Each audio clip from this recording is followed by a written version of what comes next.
Welcome to The Just Life, where we expose problems of injustice, engage with those who are making a difference, and explore ways we can all live justly in everyday life. I'm Benjamin Watson, and today I'm joined by a good friend, a special guest today, Brooke Baldwin. She is a TV host, a journalist, a best-selling author, and a Hoffman grad. Brooke most recently hosted a TV series, y'all check it out, called The Trust, which you can currently watch on Netflix. For over a decade, she anchored her own daily news show on CNN. She was renowned for her versatility, authenticity, and humanity at the news desk. Brooke is also the author, as I mentioned before, of the best-selling book, Huddle, How Women Unlock Their Collective Power, redefining the huddle to explore how women lean on one another to provide support, empowerment, inspiration, and the strength to enact meaningful change.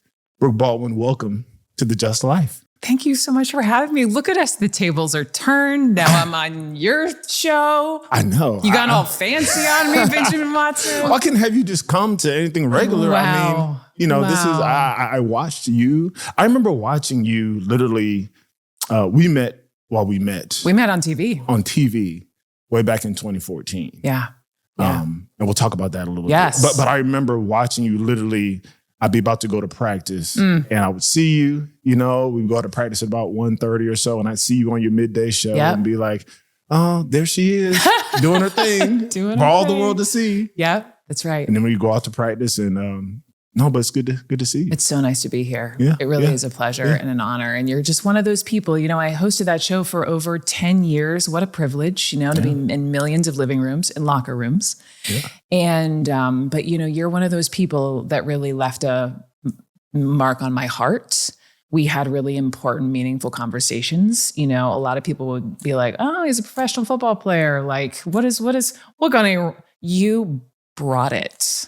Every single time. So I just want to take a beat to just say, I'm so happy for you. And thank you for bringing this issue of justice to the forefront and for bringing people on who obviously come from a very different background. Of course. It's important. And one thing I learned from you is in watching you is how to honor guests and how to address each topic like with your whole heart. I remember you telling me how so many stories weigh on you. Like you invest yourself into those things, sitting there and covering all these epic events that happen around the world. Yeah. I mean, for 10 years, I sat there and we covered the best and most devastating moments in America, and just because the camera turned off and the next show was on doesn't mean that I didn't go home and wasn't consistently thinking about that, school shooting or mass shooting or hurricane or flood or crazy thing that happened in Washington. It was always churning in my brain and in my heart.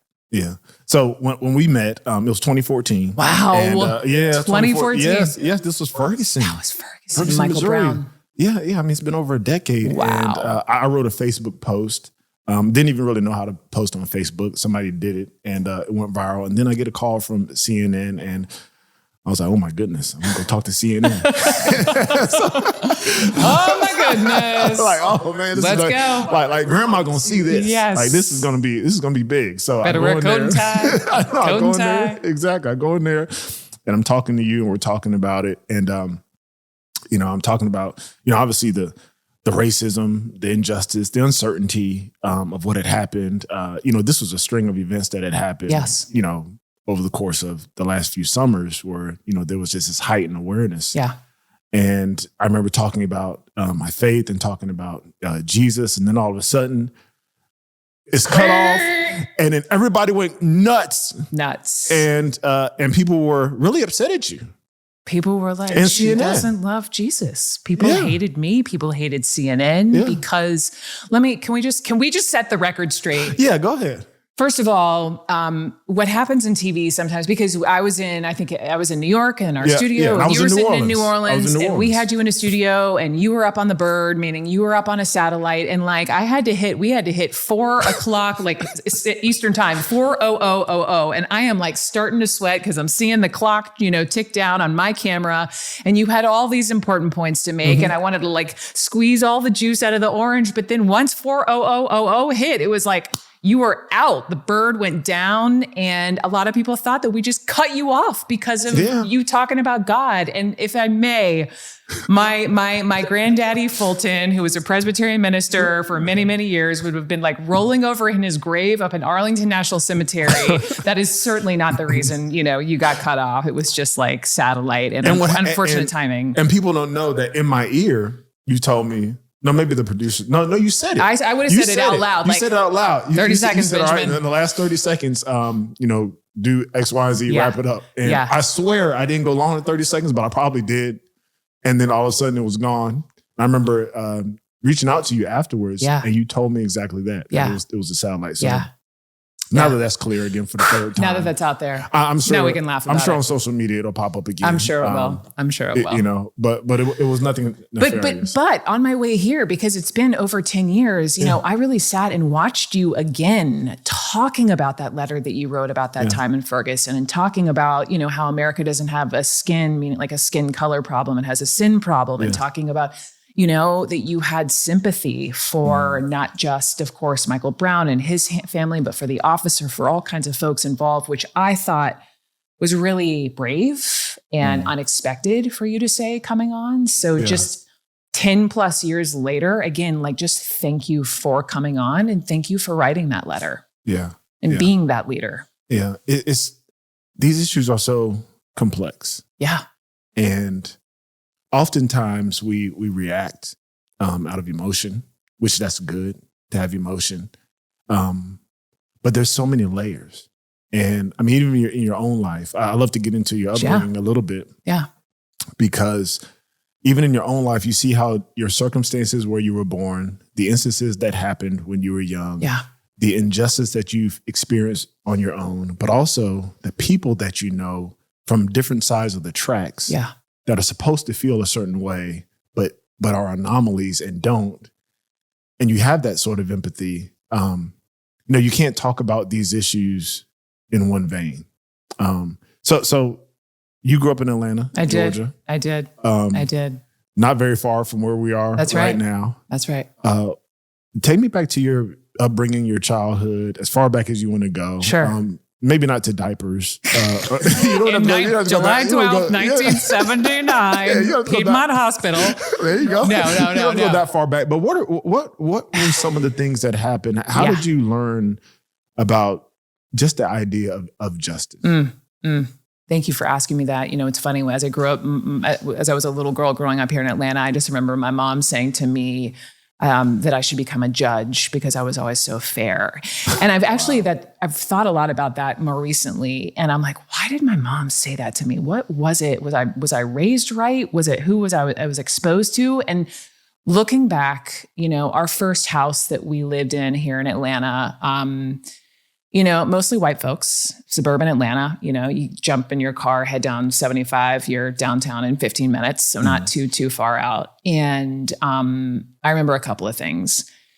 Number one, I've never talked about this, but our road was called Rebel Valley View. And at that time in the 80s, I have memories of older white guys and pickup trucks, and this is Cobb County, and they would constantly be stealing our street sign, Rebel Valley View. And as a little girl, I didn't understand why, but I realize now it's because, at that time, especially at that time, still there was a lot of Confederate flag license plates and this and that.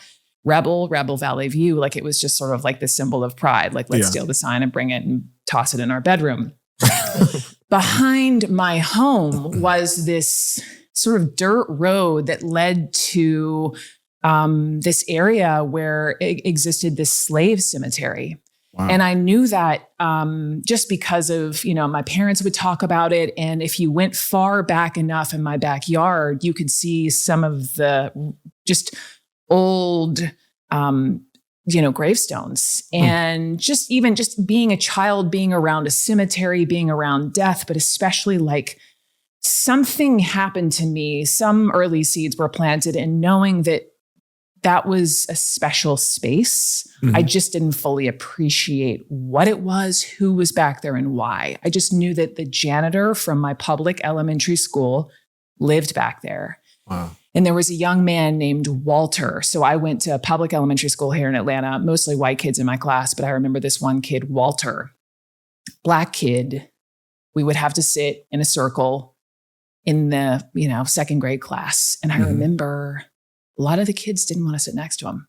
I really remember this.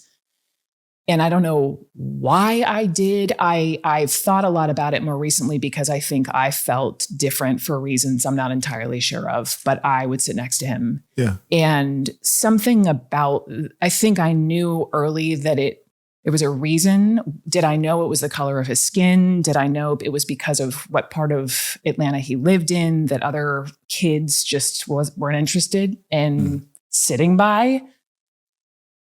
And also in my neighborhood, there was a woman who would use the N-word a lot. And I could feel it in my body as a 6, 7, 8, 9, 10-year-old girl. I knew it was wrong. She used it just as often as she would use the word like house and grocery store. So y'all just walking down the street and she just would refer to kids or folks who live behind us, or how she would describe the dogs. And I'm sick to my stomach thinking about it. I knew it was wrong, but it was like flying out of her mouth, like no big deal. And so that's just a snapshot of my growing up as a young girl here in Atlanta. And also totally separate from race in the sense of justice in looking through it through that lens. But also I grew up in a home, without going into detail, I just knew that something was wrong. My parents were married for 40 years.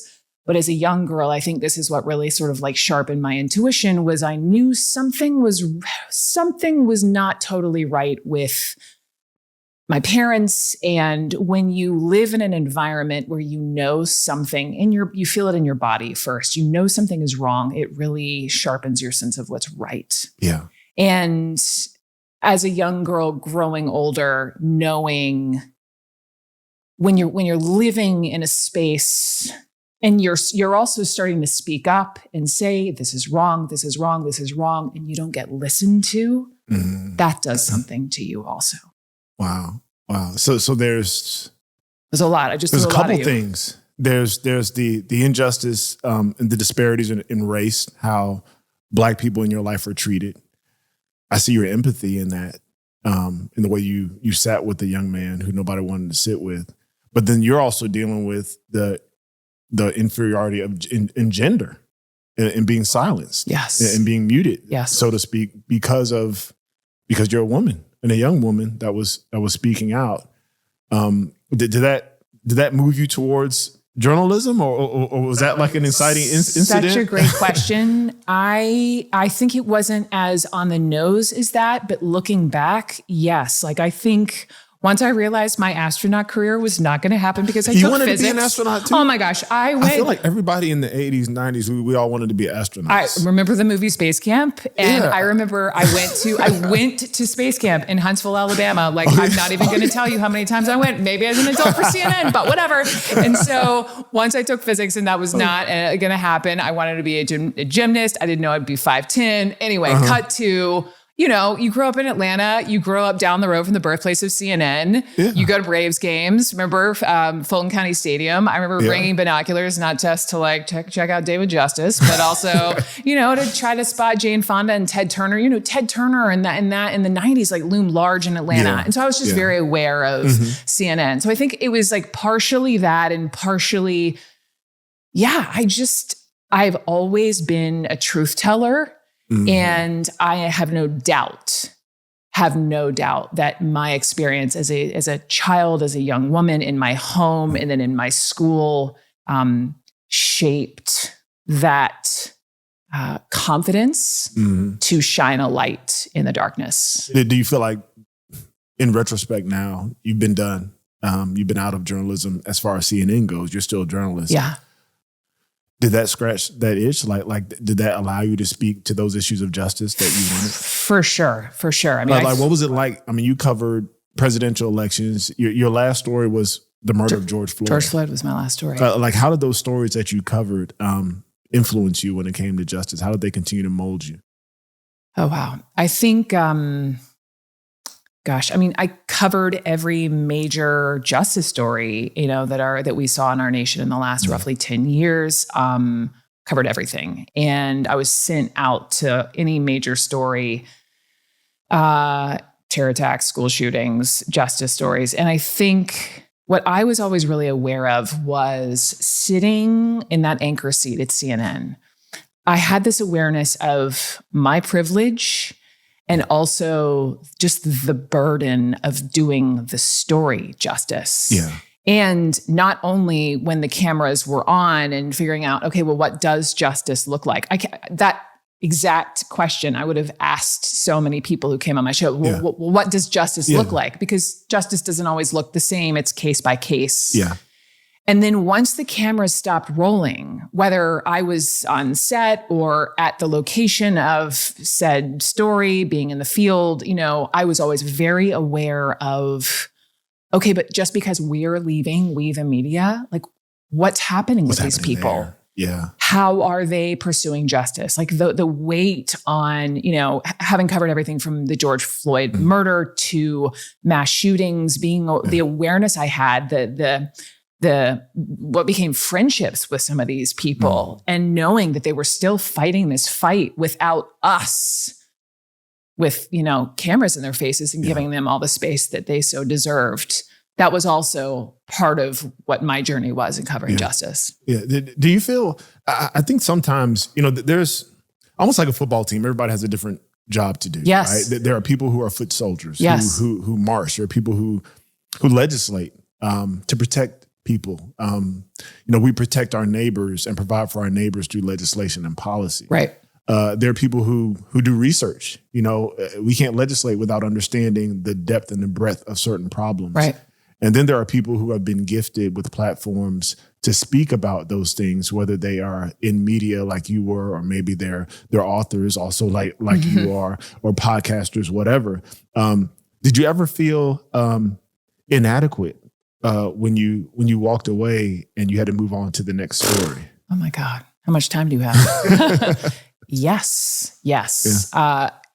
I'll give you an example. I'll give you two examples, because when I was hosting my show on CNN for all those years, I had 2 hours between, it was like 3 to 5 or 2 to 4 in the afternoon. And that happened to coincide when kids were in school. Yeah. And so that would end up coinciding with a lot of school shootings that I covered. School shootings, mass shootings. I just happened to be, what a odd thing to be known for. But that's part of what I was known for. Yeah. Was covering those sorts of stories and just bringing my heart and humanity to the table. Mm-hmm. And I remember 2 different occasions. One, I want to say it was like 40 gun violence survivors, folks, everyone from like Charleston AME to Aurora in Colorado to, parents of kids who killed themselves. Mm. And we got them all in a room in this museum in Washington, D.C., and it had never been done before. And I had asked my team to have each person bring a picture of the person who they'd lost or who'd been touched by gun violence. And I also told my team that because I'm such an empath, I'm such a feeler, I didn't want to go in the room and start until everyone was ready. And when we're going to roll, we're going to roll. And I remember walking in, and it was extraordinary. It was the most extraordinary interview I've ever been a part of, to have 40 people who were sort of members of what we call the loneliest club. It's a club no one wants to join. And I spent, 2 hours with these people, not a dry eye. And I remember this was in the era of I think it was the first Trump White House. And so as you can imagine, like our day jobs, we were busy. Yeah. A lot. There's a lot of tweets to cover. A lot of tweets, a lot of talking heads, lots of panels, like rinse, repeat. But this story really mattered to me. Mm-hmm. And by the way, it should have mattered to everyone. Yeah. And I remember coming back to CNN, and we had it in the show, and like it got floated out of the rundown, meaning like suddenly like it turned blue, and meaning like they were just going to cut it. It was a whole thing. We had pieces of it that we were going to roll out. And I remember I could feel it in my body, just like, and I remember marching over to, the head or the number 2 of CNN at the time and having to like fight for these voices to be heard because of X, Y, and Z, whatever craziness was happening in Washington, And I'll never forget, like, it was like, I was like, how are we not like leading with these voices? Yeah. I remember being down in Parkland, Florida, covering that school shooting. It was I want to say it was the second day I was down there on the ground, and like halfway through my 2-hour show, all of a sudden I hear this voice in my ear. I've got like a teacher or a parent or someone waiting in the wings about to come on to tell me about their, their perspective of these, these kids who'd been murdered. And one of my producers jumps in my ear and was like, we got to go to Washington. We got to go to Washington. There's some breaking news happening with the FBI and President Trump. And my heart, Benjamin, just sank. Oh. Because I knew what that meant. They were like, we'll come back. We'll come back. They weren't coming back.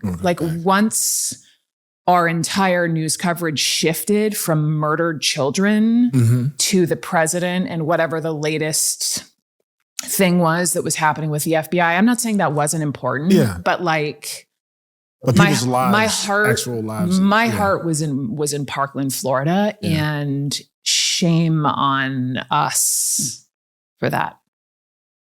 How do you navigate that? Because I understand in your shoes, your heart's in it. You're face to face. These people that are sometimes making decisions are not looking the parents of a murdered child in the face. No, they're not. Right. They're making the call to pull you and to go somewhere else to talk about something somebody tweeted or something that's important for a national perspective, of course. Yeah.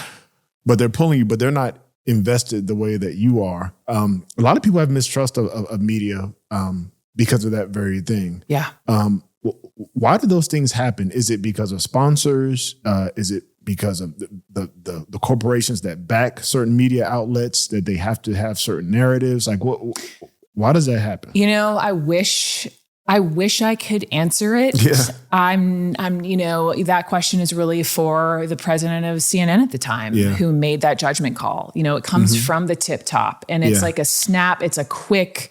And I can't remember the specific story. I am sure it was, I would like to think it was a hard decision, to go to Washington versus staying in Florida. No doubt that like CNN, it's not like we pulled the plug on our coverage in Parkland forever. I know Jake Tapper came down to do a town hall. I know like other things happened, but in that moment, it felt just awful. And I feel like for that period of time, my last really 5 years at CNN was pretty much all Trump all the time. Yeah. And I think that was a decision from the top. That was like sort of the priority. And there was reasoning to do that. But I think that happened at other stories' expense. Yeah. Period. Yeah. Yeah.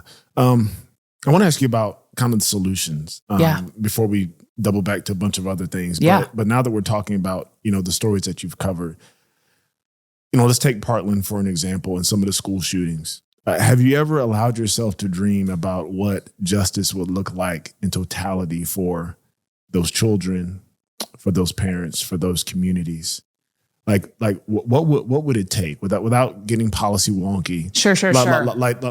Like just in your heart, when you're seeing these sorts of things and they're happening over and over again, knowing a part of you feels like, man, we could put an end to this if.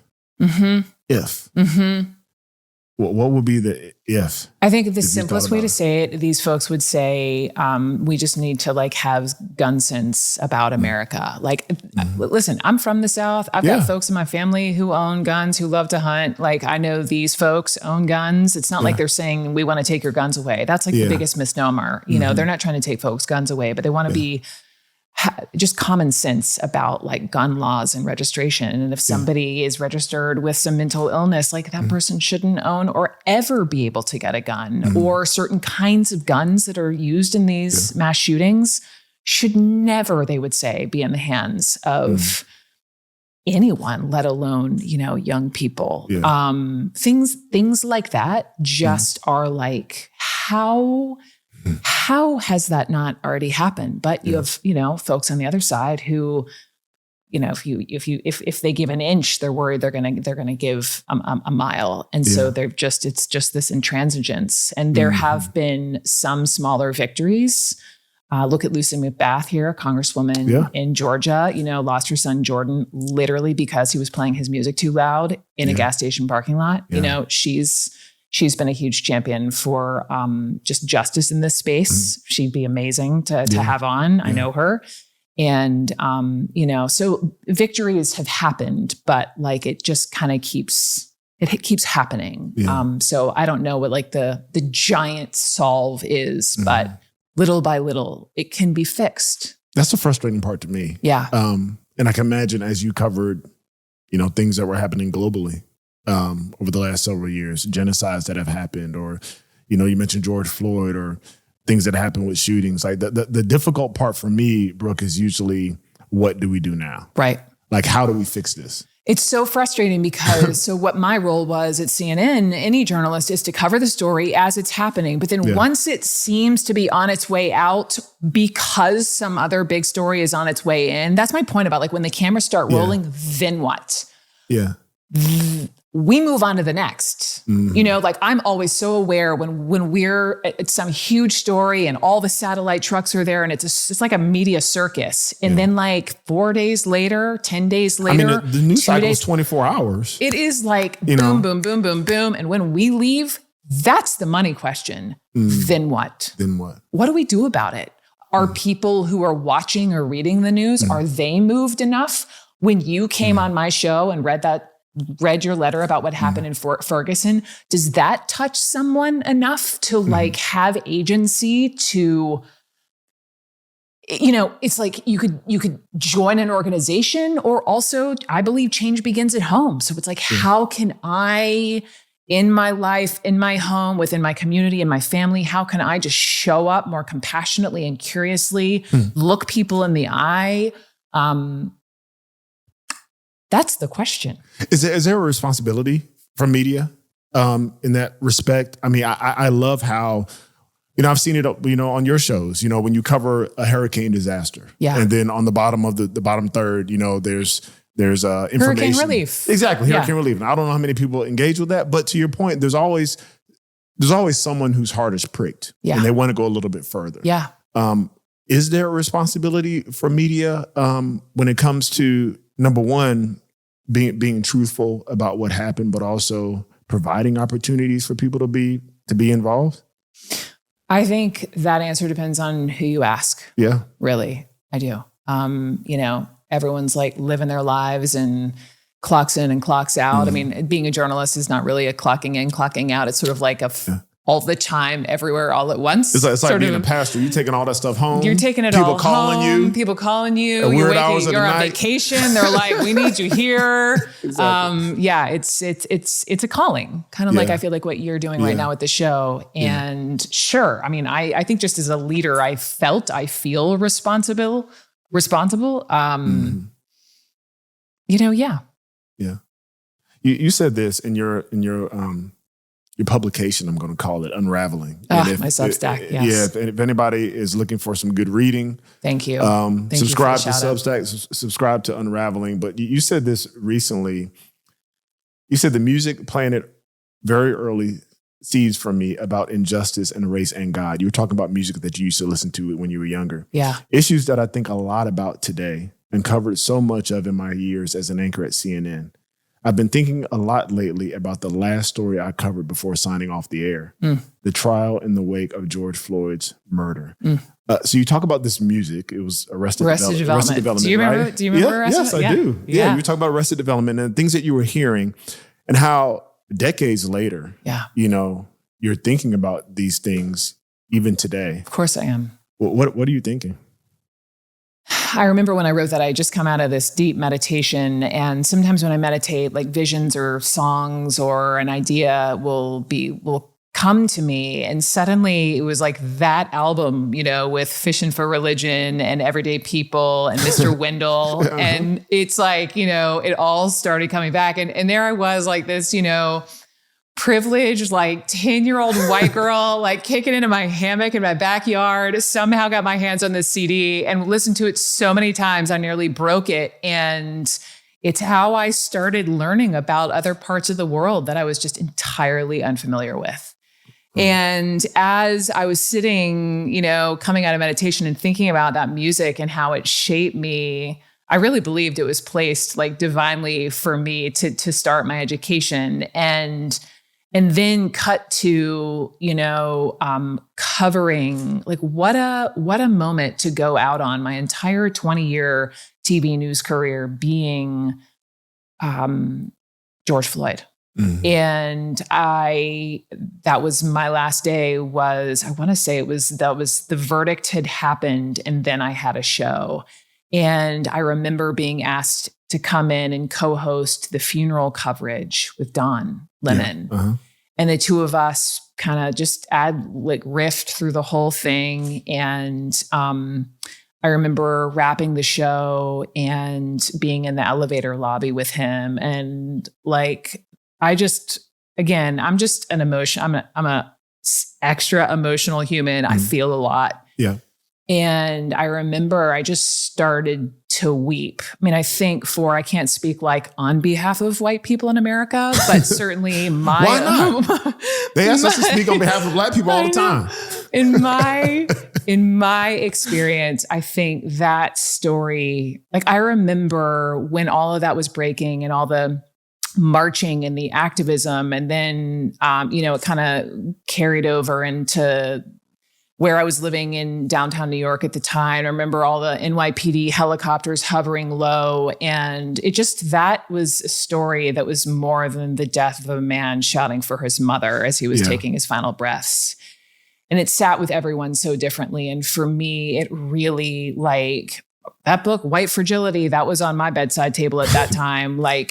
I was just really, it was, I say this with such privilege, but it was wow, really taking a look at what I grew up with, what I was aware of, what I wasn't aware of. I started feeling shame and guilt and having hard conversations with folks who I grew up with who did not look like me, coming to terms with what I was conscious of, what I was unconscious of. And so all of that, I think, just kind of came to the surface after I co-hosted this funeral with Dawn and found myself weeping. And then I'm oh my God, I'm the white girl weeping over the George Floyd funeral. What's happening?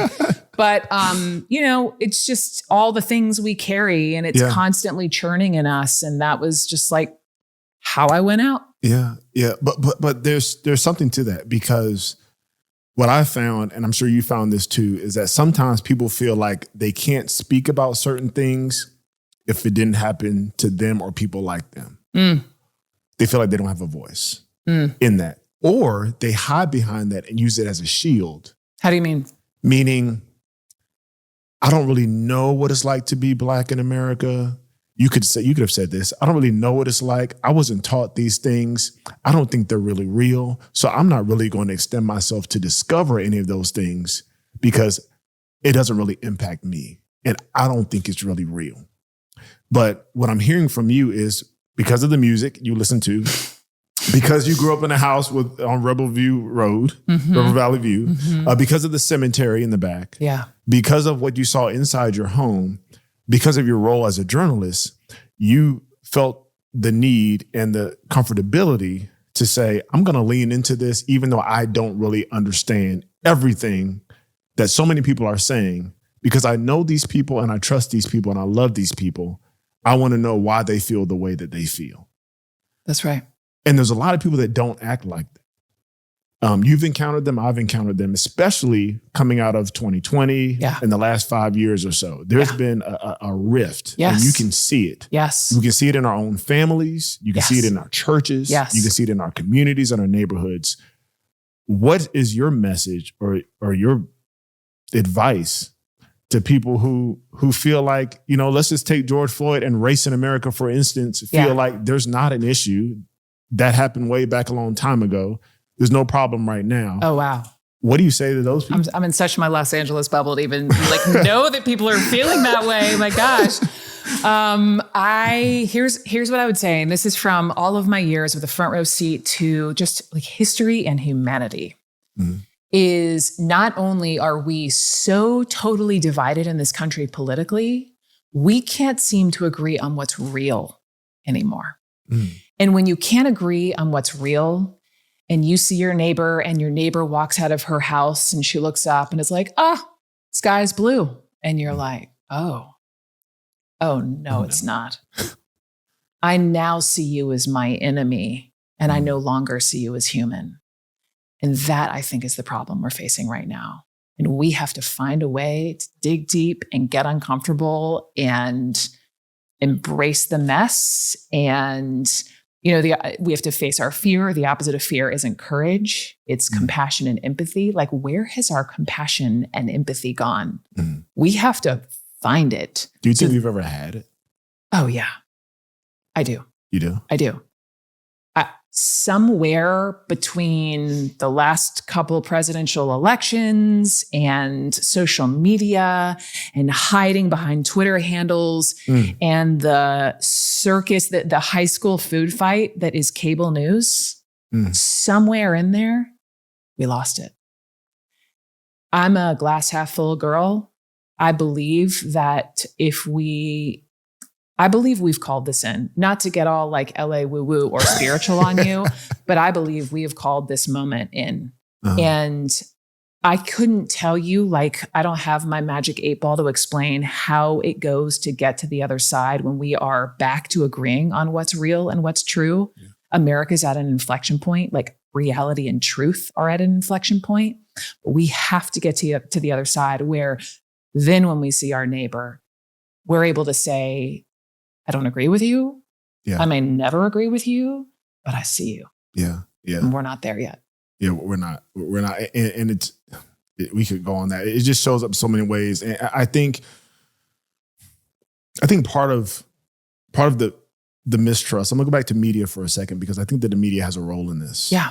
You mentioned the high school food fight. Yes. When we turned it on, that's what it is. And there's epic distrust. A recent Gallup poll, I'm reading this, revealed that Americans continue to register record low trust in the media. Only 31% expressed a great deal or a fair amount of confidence in media to report the news fully, accurately, and fairly. Another study found that net trust in CNN is 80 points higher among Democrats than Republicans. Net trust in MSNBC is 77 points higher. Net trust in Fox News is 76 points higher among Republicans than Democrats. How can media regain this trust, especially as it pertains to reporting injustice and pertains to being trustworthy? You see the tribal nature of these media outlets. I sometimes say it's not really news anymore. It's like propaganda and entertainment. Totally. It's provocation. It's entertainment. To me, the moment it all changed, this is, again, my own little perspective, having hosted a cable news show for many, many years, was the moment Donald Trump came down that escalator in Trump Tower in 2015 and was like, I'm going to run for president. That is the moment everything changed. That is the moment my boss, the president of CNN, who's a genius at taking the news and making it entertaining. And we got a lot of people's eyeballs on the screen. People were rubbernecking. They could not turn away. Thank you very much, by the way. And also, it felt less like capital J journalism and more like entertainment. And I feel like from that point forward, it's like people, like how we binge TV shows. Yeah. People were binging the news. Yeah. It became like an addiction. I was one of them. It was like an addiction. And so when you're used to getting fed candy, and suddenly, there have been points where I think since then CNN's been like, all right, we're going to be more middle of the road, whatever that totally means these days. People are like, oh, I need my candy. Yeah. Then they're not going to watch. And so it's like, damned if you do, damned if you don't. So the news is not meant to provoke. The news is meant to inform. We've lost the plot. And I don't really know how we get it back. I don't either. But I do know that if we don't get it back, what we were just talking about, the empathy piece, it's not coming back anytime soon. Unless we, the people, decide to change it. Yeah. Because we're not going to get it from the news. That's right. Or it's like chicken and the egg. It's like, does the news reflect us? Do we reflect the news? I think if we demand, if we're able to have the empathy and the compassion and face our fear and all align on what is truth and right and real, then the news reflects that. Yeah. That needs to happen. Yeah. Yeah. I asked you a little bit earlier about the empathy, about understanding and being willing to understand things that don't necessarily impact you directly. Right. And understanding that those things can be valid and be true and be useful in how we see the world, see injustice, and advocate not only for ourselves, but for others. And part of the reason why I asked you that was because I want to shift towards your experience as a woman in corporate structures. I'm not a woman. You're not? I'm not. There are things that I don't understand. Yeah. There are also things that I, quite frankly, might not think are real. And so for a few minutes, I want to ask you about your experience in corporate structures, namely, in CNN and other places where you worked. As a woman, a lot of times we hear that women have to work harder, that they're not listened to, that they're told what to say, that they're better seen than heard, that when there's a problem, you better ask a man to ask it for you so it can be taken seriously. Your hair has to look a certain way to be taken seriously. We've dealt with that a little bit in our own house. There are all these hurdles that women face that are baked in to systems a lot of times. Yeah. So talk to us a little bit about your experience, like with those corporate structures and really it's a power dynamic in CNN and other places where you've worked. Thank you for asking me that. And I think first I just want to open with, I think it has gotten much better since I left it 4 years ago. Yeah. When I was signing off, I was like, this feels like this place is better than, I want to leave it better than when I found it. That said, my experience, which I wrote about in Vanity Fair in a way that took a lot of courage to really kind of come clean on why I really left CNN. Yep. And the long and the short of it is, listen, I'm a Southern girl.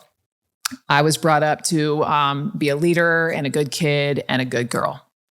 Color, and you can be anything you want to be, color in the lines.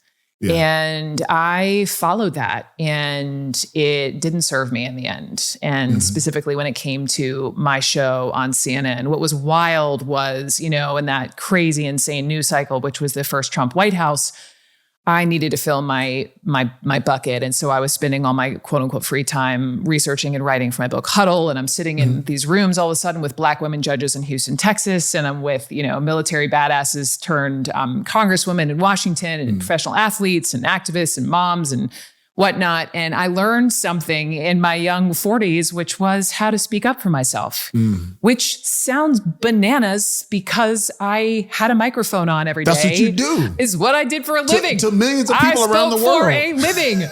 I gave voice to the voiceless, but the person I didn't speak up enough for was me until it was too late. And so first, I just want to own my own complicity and my self-silencing. And also, Benjamin, corporate bullying is real. I experienced it. Gaslighting is real. Yeah. I heard from so many people after I wrote my Vanity Fair piece where I talk all about this, about it's like the 1,000 little cuts that a woman can experience in corporate America. 1,000 little cuts. It's not like, I'm not talking about sexual harassment. That is like black and white. I'm talking about little things like passive aggressive moments or not quite sharing all the information from a male colleague to yourself. And it all starts to add up and you start thinking am I crazy? I mean, as a woman, I'm so grateful for my job and I've worked so hard and I've been so good and I say yes to everything. Heaven forbid I say no. Heaven forbid I am remotely like a squeaky wheel. Yeah. And once you become that, the fear is, she's a problem. She's not a yes girl. And I experienced a lot of that, even down to my hair. I'm rocking natural curls with you today. Yeah. This may seem so small and silly, but it was a very strict, look a certain way, have my hair blown out. And I'll never forget one day I was covering at the time, stuff was popping off in Syria and it was a show where we're reporting on ISIS. And I remember I got a note from one of the executives. They were going to meet me in my office. And I was like, oh, come on in. I know I did an amazing show today, and she walked in and said, I'll never forget it. She was like, they had put beachy wave in my hair. And she was like, you look too fun. I don't like your curls. like we're going to blow you out forever. And we're going to create pictures of what I want your hair to look like to be seen at all the bureaus around the country so that we have this consistent blown out professional look. Wow. Professional look. Professional look. That was a key word. Because I wasn't. Because you weren't professional. I had because your some hair. curls. Yeah. So I can only I have to laugh at it now, which is why that Netflix job was so fun. Netflix was like, Brooke, please don't look like a news anchor. I was like, yes. You didn't on there. You didn't. I didn't. You looked beachy and I was like beachy and fresh and fun. And it sounds so silly, but any woman listening especially knows, you know what I mean? Like you look at the dudes, it's like, what color tie do I wear? And like, do I maybe dye the side of my hair? I mean, what else are y'all having to really deal with in terms of not much. What you're wearing and how you're looking? I get it. It's a visual medium. You need to look professional, which I always felt that I did. So it's like all kinds of things. And it adds up. And, you know. What do men like myself need to know? And I'll leave it there. What do men like myself need to know? I love you for asking that. And I say this when I speak to large rooms where there are men in powerful positions. Mm-hmm. Go out of your way to mentor younger women. Bonus points if they're younger women who really don't look like you. And if there is a job opportunity that's coming up, like don't just send it to your pals you go play golf with. Like find some women who are just as or likely more qualified. Yeah. Find them, give them the early heads up, you know, like take paternity leave if you're a man. Help a mom out. So it's not just on the mom. Like let's change the stigma that exists in corporate culture among men and having kids. And I would say, like, I don't have the stats off the top of my head, but there is a study about how women's voices, literally our voices, are just heard differently in a room versus men. And we do get interrupted a lot. So just have an awareness that when a woman is speaking, I now call my man out so much on this. He'll now be like, you're interrupting me. And I'm like, welcome to what it's felt like for me my whole life, you know? But just have an awareness over interrupting, or if a woman in the room makes a great point, but you don't feel like it really landed in the meeting, jump in and help emphasize that point. You know, like give her the alley-oop on the other side of her point. Things like that. Just little things. Awareness is everything. Awareness. You know, justice is about obviously protecting those who deserve protection. It's about punishing those who deserve punishment.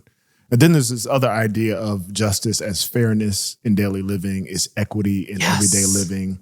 It's treating people with equal amounts of respect, whether they can do something for you or not. And the idea around justice and righteousness is that if we were doing the latter, we wouldn't have to worry about the former. Right. Like if we were treating people correctly in the workplace, we wouldn't have to worry about lawsuits of, you know, sexual harassment or abuse and all those sorts of things. In the rest of your advocacy for women on different issues that you've been vocal about, perhaps globally, you know, I know you've been involved and aware of things that are happening around the world for women. Like what does a just life look like for women? Not just domestically, but really around the globe. Like, what would you imagine for women? I'm going to sneak a look at my phone because I wrote something down for you. This is I prepare for you, Benjamin. This is what happens when I fly across the country for you. I love it. I love preparation. Okay. That's when you get the good stuff. This is what I wrote down. And this honestly could apply to either men or women, but looking at this through a women lens. Justice to me is the ongoing pursuit of truth, accountability, and dignity for every human, and to this point, every woman on the planet. It's not just about laws or verdicts. It's about empathy. It's about truly seeing and hearing people, especially those whose voices have been ignored or dismissed. Justice is when power is held to account and humanity is centered over ego. It is when we face hard truths and still, this is the Southerner coming out in me, still choose grace. It's not perfect or linear. It unravels and rebuilds just like we do. That to me is my definition of justice overall. And I think at the end of the day for women, it's like we all, Oprah, if I may, Oprah's like all the people who've ever come on her show, all stripes, colors, everyone asks the same question. Everyone from Beyonce to Barack Obama to whoever is like, did I do okay? Did I do okay? Wow. Justice is feeling seen and heard. It's like that simple. Seen and heard. To your point, if we're seen and heard, then the cycle stops. Yeah. Neighbor, seen and heard. Respected. I really believe it's that simple, especially for women. What stories, women or otherwise, do you feel like are most underreported or misreported, perhaps through your time at CNN, but even now, like as you look across the landscape, what areas or pockets of people do you feel aren't seen and aren't heard? My mind instantly goes to when I wrote my book, Huddle, my whole journey started in Houston. And I'm going to give you an example of women who I remember I'm going to take us back to 2018. It was the quote unquote women wave where more women were running for office at this local, state, and national level. And like my cup runneth over. We had, Congresswomen elect coming on and governors elect. And I remember somebody like sliding me this news story. They knew it would be, up my lane, but we just didn't have room for it. And I'm telling you, this happens all the time. So the story I'm about to tell you is not unique. I mean, these women are unique for sure, but there was this story in Houston, in Harris County, Texas, where these 19 Black women were all trying to be judges. Okay. And, again, like Ruby Red, Texas, they're Democrats. They all, among them, had like a bananas amount of experience. They were overqualified. And they wanted to unseat some of these folks who'd been in these positions for a long time. And so they didn't know each other. I remember the story went that they won their primary. They were sitting in the room and they started counting all the Black women's faces and realizing, holy, we need to band together and huddle to run. And in fact, the DNC didn't want them. They didn't want a bunch of Black women running around Houston together, pounding the pavement and knocking on doors. They didn't want that. But these women were like, that's cute. We're doing it anyway. And they all won. And I'm still very much in touch with them now. These are Black women. These are mothers who are helping shape the face of justice in Harris County, Texas. They're presiding over family court cases. Wow. And that is one of those stories that stayed with me. People listening right now, they may not remember it. These women are still very much in these positions. And there are stories like these all around the country that we're just like, they're not A1, they're not above the fold, but there are stories like these everywhere. And so I guess I would just say to people, pay attention and read, and don't just read what's obvious. Don't just flip the news on and watch for 5 minutes. Find out what's happening in your community, because that group of 19 women is emblematic of what's happening in America. It's on us to find them and support them. Wow. Along those lines, I think I know the answer to this. For me, I'm going to ask you what breaks your heart. And for me, there are a lot of things that break my heart. When I talked to you in 2014, it broke my heart that, Michael Brown was killed and his mother had lost her child. That's heartbreaking. Yeah.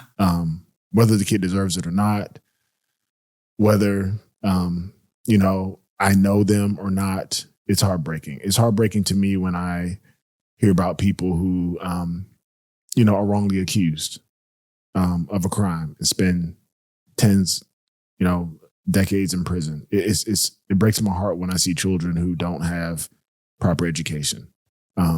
These are all issues of justice. It breaks my heart when I see moms who are pregnant and they say that if I had a little bit of help, if I had a little bit of support, I would have this child and this child would thrive and our families would thrive. Those things break my heart. So what continues to break your heart today? Wow. That's a great question. I would say everything. I would agree with everything you're saying.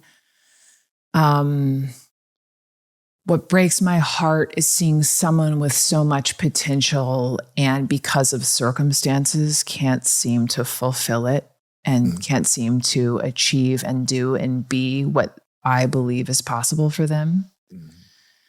What breaks my heart is parents and siblings losing children to senseless gun violence. What breaks my heart is seeing that in America in 2025, how othering we are and how close-minded some folks have really become. I shouldn't even say become. It's probably just like returning to who they actually really are. They're just feeling like they can be like that out loud now. What else breaks my heart? I mean, what's happening in the Middle East breaks my heart. Yeah. What's happening, it's like you look at these pictures of these kids in Gaza and also the story recently in Washington, D.C. of that young couple who was murdered outside of that Jewish event. We learned later that that week they were going to fly to Jerusalem and he was going to propose to her. And that breaks my heart. The anti-Semitism in America and around the world breaks my heart. My man is Jewish. I've never dated a Jewish man before. And it's just really made me aware of something I've never had to think about, being a girl who grew up Presbyterian in Georgia, that breaks my heart. So it's become meaningful to you now because it's in your circle. Yes. Yeah. Yes. We got to get in closer circles with people. We do. We do. Proximity does not always equal understanding, but if we're willing, it will. Yes. Yes. All right. This podcast is called The Just Life. And so I always ask people, what does the just life mean to them? So if you were to say the just life means X, what is that for Brooke? I would say the just life means living in the light, living in truth and integrity. Love it. Love it. That's Brooke Baldwin, y'all. Friend, colleague now. Colleague, okay. Interviewee, somebody that I've interviewed on my show. You did an amazing job. But thank you so much for your openness. Thank you for being like the person that so many of us look to, not to report the news, but to see your heart. And one thing I didn't ask that I do want to before I even close is, you went through a career that was very high profile. Yeah. You left that and, you're doing more high profile stuff on TV. I mean, I'm on with Benjamin Watson and the Just Life have I peaked? Is this my peak? This is a culmination. This is a culmination, clearly. But I went through something similar as far as, playing in the NFL. Yeah. Not quite CNN. They didn't see my face because I had a face mask on. But then leaving that and going into, other things. Yeah. And if I'm honest, I struggled a bit with like, who am I? What do I do? Nobody's calling to do things like they were. Yes. So I guess my last question is like, how was Brooke? Like how is and who is Brooke? Wow. Thank you. It's been hard. It's been harder than I ever imagined. I've had questions like, who am I even now? Because I had these 3 little letters before my name and now I'm just Brooke. Mm-hmm. And it's taken me 4 years and my own unraveling, which is why I've, write these truth bombs into Substack every Sunday. But like, I've come home to myself. I have been humbled. My phone has not rung as much as I would have thought it would have. I have also said no to things that feel out of alignment. So I'm betting on myself.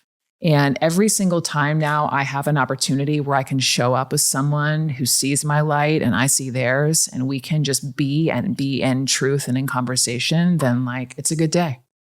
It's a good day. And I'm going to have you on my podcast to talk about that process of the Benjamin Watson unraveling whenever that comes to be. And I appreciate you asking that. I feel like a lot of people are actually in similar, where they leave one thing, whether it's like a job or a marriage or what have you. And it's a rude awakening, and it's also a gift. You just don't always see it at the time. Yeah. Human dignity expands beyond your title, your occupation, what you can do, your talents. You have dignity, and part of justice is understanding that dignity just because you're you. Amen. That's the just life. Thank you, Brooke. Thank you.